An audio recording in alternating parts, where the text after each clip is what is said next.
Families play a really important role in the healing process, the recovery process. How, you may wonder? Al Anon often talks about the three C's. One, we didn't cause this. Two, we cannot control it. We have tried really hard. And we cannot cure it. But we can absolutely contribute to addiction and unaddressed mental health in the family system. How, you may ask?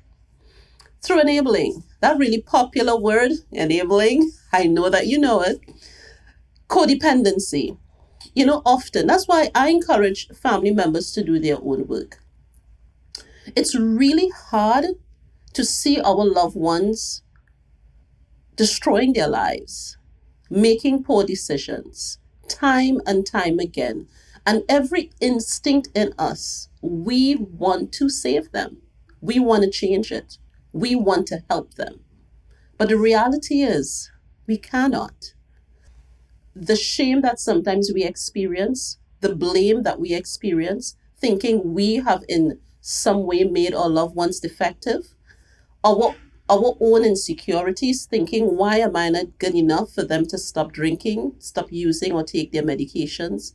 We begin to make choices that enables the addiction and the mental health in the family system. So I want you to picture this. The family system is an emotional unit. Consider it an ecosystem where members contribute to what happens in the family system, but the system itself takes on a life of its own. What happens in that context is that as family members, when we make poor choices, thinking we can save our loved ones, giving them money time and time again when we know they are using, what happens in the system is that the system imperceptibly begins changing its structure. We call that homeostasis, where there is a new balance that begins to emerge as addiction and unaddressed mental health takes root in the system. And without even realizing it, addiction and unaddressed mental health becomes a part of the family system. That's how we contribute.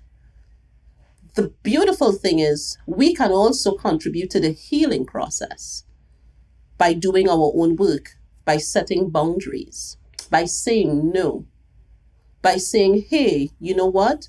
You need to follow the clinical recommendations of your therapist to extend treatment, to go to sober living. By saying, no, you cannot come home right now until you have finished your course of treatment. Those are some simple ways that we can contribute to the healing process. But that's difficult. That's difficult if for an extended period, boundaries have been erased. That's really difficult if I think I am responsible for my loved one's condition. That's really difficult if I am not doing my own work. So hence, I go back to Al-Anon, Nar-Anon, Families in Actions, NAMI. So it's really critical that we do our own work by connecting and re-evaluating our value system.